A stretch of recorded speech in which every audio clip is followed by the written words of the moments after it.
Praise the lord. దేవాతి దేవునికి వందనాలు. ప్రభు నామమున మీ అందరికీ నా ప్రత్యేకమైన వందనాలు, శుభాలు తెలియచేస్తున్నాను.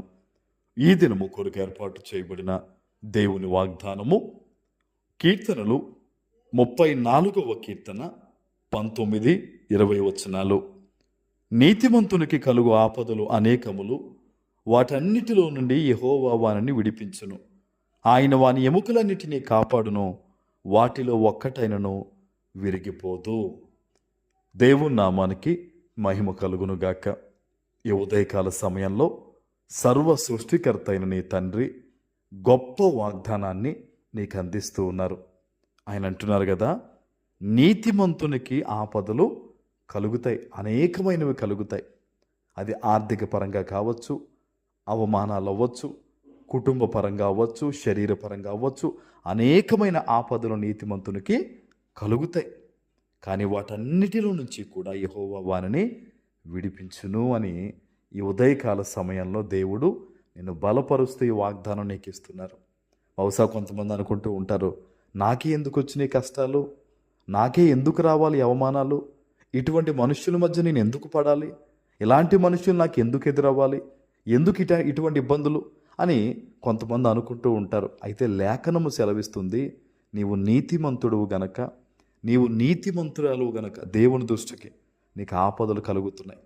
వాటి ద్వారా దేవుడు నిన్ను ఒక గొప్ప ఉన్నతమైన స్థితిలోకి తీసుకెళ్ళడానికే ఆయన వాటిని అనుమతించాడన్న విషయాన్ని ఈ ఉదయకాల సమయంలో నువ్వు జ్ఞాపకం చేసుకోవాలి. లోకంలో ఉన్న వారికి కలుగుతాయి శ్రమలు, ఇబ్బందులు అనేవి, కానీ అవి నీతిమంతునికి కలిగేటువంటివి కాదు.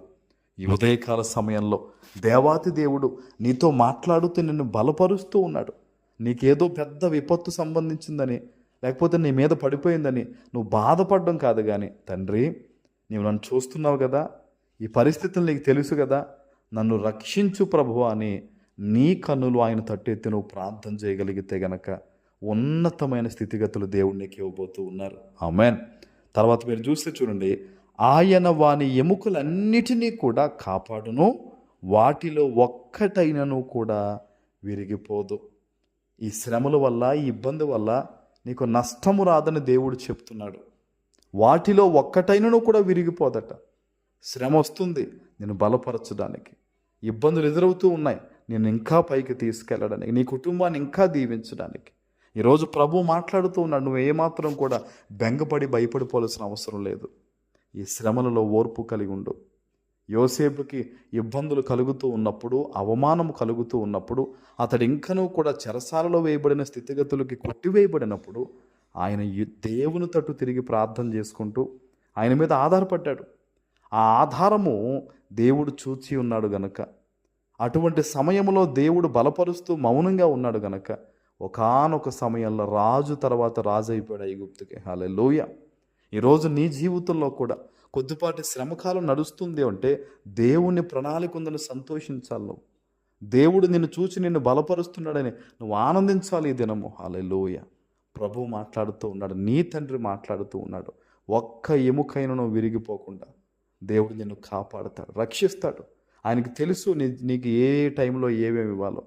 ఆయనకు తెలుసు ఎప్పుడు నిన్ను సంతోషకరమైన మార్గంలో ప్రవేశపెట్టాలో. ఈ యొక్క ఇబ్బంది కలుగుతున్న ఈ కొద్దిపాటి సమయాన్ని నువ్వు ఓర్పు కలిగి సంతోషంగా తీసుకో. దేవుని తట్టు నీ చేతులెత్తి ప్రార్థించు. నీ జీవితంలో మేలు కలగబోతూ ఉంది. ఆమేన్. ప్రార్థన చేసుకుందాం. పరిశుద్ధుడు అయిన మా తండ్రి, మీకు వందనాలు.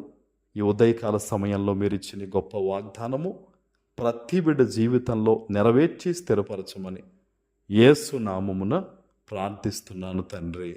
ఆమేన్.